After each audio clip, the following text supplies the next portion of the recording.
النبي صلى الله عليه وسلم مدفون في المسجد؟ نقول لا، لم يدفن قط في مسجده أبدا، إنما دفن في حجرة عائشة، وكانت حجرة عائشة رضي الله عنها منفصلة عن المسجد. لما أراد عمر أن يوسع التوسعة الأولى للمسجد النبوي وسعوا من الجهة المقابلة للغرفة، يعني افترض الغرفة هنا وده بقية المسجد، أم وسعوا من الناحية دي عشان ما يدخلش الحجرة فين؟ في المسجد. لما جاء عثمان بن عفان يوسع التوسعة الثانية وسعوا من الجهة الأخرى اللي هي ما فيهاش القبر.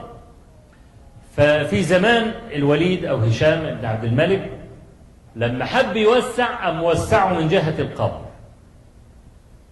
كان في حدود سنة 97 هجرية أو الكلام ده.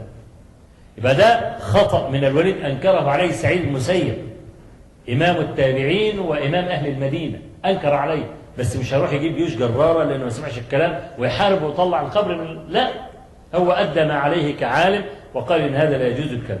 وفي ذلك الوقت لم يكن هناك أحد من الصحابة في المدينة، كله كان مات. النهاردة برضو الذين جاءوا بعد ذلك تحاشوا ما فعله ابن عبد الملك، ولذلك القبر بمنتهى البساطة تقدر تفصله الآن بجدار.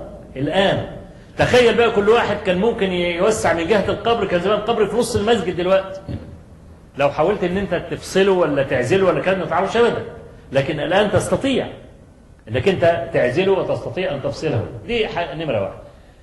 نمرة اثنين، أن الفضيلة في المسجد قديمة.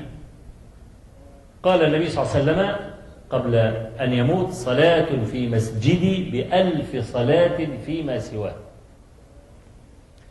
فما يجيش واحد يعمل لي قياس فاسد ويقيس لي المساجد الأخرى على مسجد النبي عليه الصلاة والسلام، ده اسمه القياس الفاسد. لأن القياس الصحيح هو قياس النظير على النظير، مش الشيء على ضد